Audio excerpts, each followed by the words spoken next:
নমস্কাৰ, আপোনালোক পুনৰবাৰ স্বাগতম জনাইছোঁ, লগতে নতুন বছৰৰ শুভেচ্ছা জনাইছোঁ। আজি আমি আলোচনা কৰিম মিথুন ৰাশিৰ মানুহৰ 2025 বৰ্ষৰ বাৰ্ষিক ফলৰ বিষয়ে। অৰ্থাৎ 2025 বৰ্ষটো এই ৰাশিৰ মানুহৰ কি শুভ আছে, কি অশুভ আছে, লগতে যদি কিবা অশুভ আছে, কি প্ৰতিকাৰ কৰিলে গোটেই বছৰটো এই ৰাশিৰ মানুহৰ সুখ, শান্তি, সমৃদ্ধি লাভ কৰিবলৈ সক্ষম হ'ব, সেইসমূহ আজি আমি আলোচনা কৰিম। সাধাৰণতে মিথুন ৰাশিৰ মানুহৰ নামৰ আদি আখৰ হ'ব ক আৰু দ্বিতীয় ছ আখৰ। এই ৰাশিৰ অধিপতি গ্ৰহ হৈছে বুধ গ্ৰহ।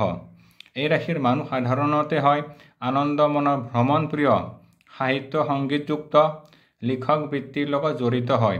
এই ৰাশিৰ মানুহৰ খুব কথকি হয়, কথা কোৱাৰ ষ্টাইল এটা থাকে, তেওঁলোক খুব আৱেগপ্ৰৱণ হয়। এই ৰাশিৰ মানুহৰ ভিতৰত বালক সুলভ স্বভাৱ পৰিৱৰ্তিত থকা দেখা যায়, অৰ্থাৎ বালক সুলভ স্বভাৱৰ হোৱা দেখা যায়। এই ৰাশিৰ মানুহ দুই ধৰণৰ প্ৰকৃতিৰ হয়। দেখাত শান্ত হ'লেও তেওঁলোকৰ ভিতৰত খং আৰু জেদ এটা থাকে, কিন্তু তেওঁলোকে এইটো প্ৰকাশ নকৰে। এই ৰাশিৰ মানুহ হয় সৌন্দৰ্যপ্ৰিয়, কোমল অন্তৰৰ, বুদ্ধিয়ক, লগতে ভ্ৰমণপ্ৰিয় হোৱা দেখা যায়। 2025 বৰ্ষটো এই ৰাশিৰ মানুহৰ আৰম্ভণিতে খুব শুভফল লাভৰ নিৰ্দেশ কৰে। এই ৰাশিৰ মানুহৰ এই বছৰত বিদ্যা বুদ্ধিৰ ক্ষেত্ৰত বিশেষ শুভফল লাভ হ'ব।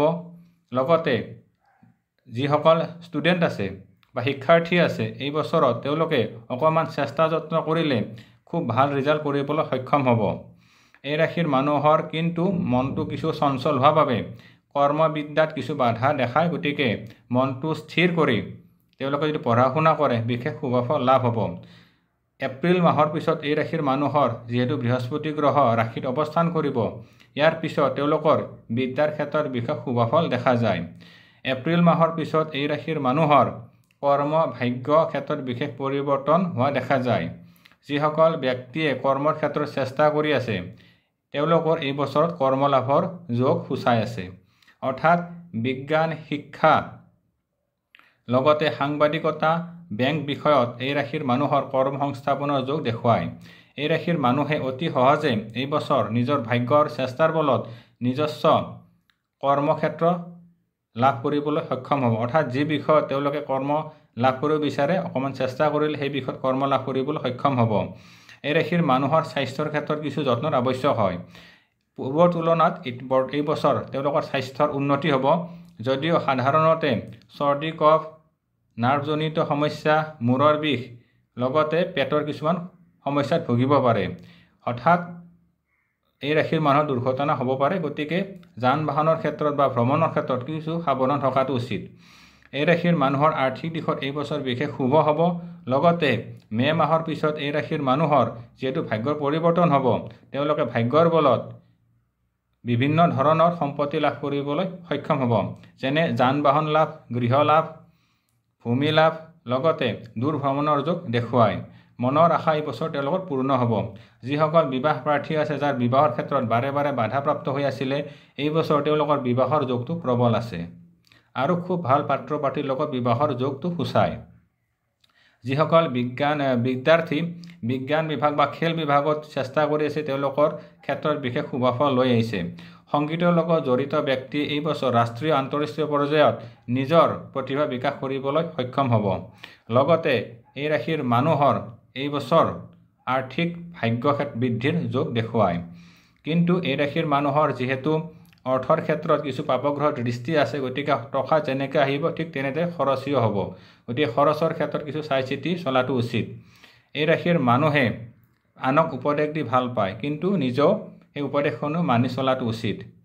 যিহেতু এই ৰাশিৰ মানুহৰ এই বছৰ ভাগ্যত বিশেষ পৰিৱৰ্তন হ'ব, গতিকে তেওঁলোকে কিছু দান দক্ষিণা কৰাটো উচিত। অৰ্থাৎ এই ৰাশিৰ মানুহৰ শনি, ৰাহু, কেতু আদি কিছু পাপগ্ৰহ সঞ্চাৰ হ'ব, যাৰ ফলত তেওঁলোকৰ কিছু শাৰীৰিক দিশত বা মানসিক ক্ষেত্ৰত বা কৰ্মভাগ্যত কিছু বাধা পাব।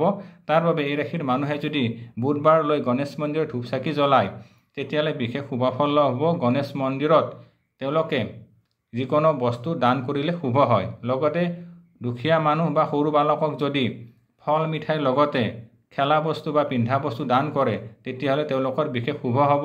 শনিবাৰলৈ দুখীয়া মানুহক কলা ছাতি, নীলা বস্ত্ৰ দান কৰিলে তেওঁলোকৰ ভাগ্য মুকলি হ'ব। লগতে যিকোনো জীৱ জন্তুক তেওঁলোকে যদি আহাৰ খুৱায়, তেতিয়া তেওঁলোকৰ ভাগ্য বিশেষ শুভ হ'ব। এই ৰাশিৰ মানুহৰ শুভ সংখ্যা হ'ব 5 আৰু 6 সংখ্যা ধাৰণীয় ৰং আহিব সেউজীয়া আৰু নীলা ৰং। সদায় সূৰ্য প্ৰণাম কৰিব। লগতে গণেশ বাবাক সদায় প্ৰাৰ্থনা কৰিলে ভাগ্য পৰিৱৰ্তন হ'ব। এই ৰাশিৰ মানুহৰ এই বছৰ তেওঁলোকৰ ভাগ্য বিশেষ শুভ হ'ব।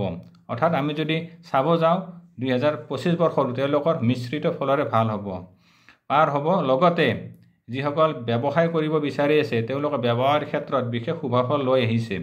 অৰ্থাৎ তেওঁলোকে কল কাৰখানা স্থাপন, লগতে মিঠাই দোকান, গেলামাল দোকান, লগতে ফল মূল নাইবা এক্সপৰ্ট ইম্পৰ্টৰ লগত জড়িত ব্যৱসায় কৰিলে বিশেষ শুভফল লাভ হ'ব। যিহেতু আৰ্থিক দিশত শুভ হ'ব, ব্যৱসায় ক্ষেত্ৰতো তেওঁলোকে কিছু চেষ্টা কৰিলে শুভফল লাভ হ'ব। কিন্তু এটা বস্তু লক্ষ্য ৰাখিব, যাতে কাৰো টকা পইচা ধাৰ দিয়াৰ ক্ষেত্ৰত বা কিছু বস্তু বাকী দিয়াৰ ক্ষেত্ৰত যাতে সাৱধান অৱলম্বন কৰে। লগতে এই ৰাশিৰ মানুহে যদি মহাদেৱক প্ৰাৰ্থনা কৰে তেওঁলোকৰ সমস্যাসমূহ সমাধান হ'ব। এই বছৰ তেওঁলোকৰ ভূমিৰ পৰা বিশেষ লাভৱান হোৱা দেখা যায়। যিসকল বিল্ডাৰ আছে তেওঁলোকৰ এই বছৰ বিশেষ শুভফল লাভ হ'ব, অৰ্থাৎ তেওঁলোকৰ বিজনেছ বাঢ়িব। আজিলৈ ইমানে। পৰৱৰ্তী সময়ত পুনৰ লগ পাম। ধন্যবাদ। ওম নমঃ শিৱায়।